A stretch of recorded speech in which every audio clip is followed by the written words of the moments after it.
उद्धव ठाकरेंच्या शिवसेनेचे आमदार राजन साळवी यांनी महायुतीवर टीका केलेली आहे। रत्नागिरी सिंधुदुर्ग लोकसभा मतदारसंघातून महायुतीला उमेदवार मिळत नाहीये, ही दुर्दैवाची गोष्ट आहे आणि याचा अर्थ असा की अपशकुनाला सुरुवात झालेली आहे।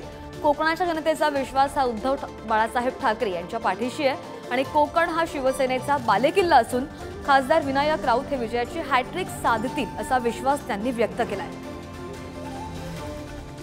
भविष्याच्या कालखंडामध्ये हा प्रचार असा वाढत जाणार आहे आणि दुर्दैवाची गोष्ट आहे की या असलेल्या समोरच्या शिंदे गट असेल, भाजप गट असेल, अजितदादा गट असेल, त्याला उमेदवार सापडत आणि याचा अर्थ असा आहे की हे अपशकुनाला सुरुवात झालेली आहे।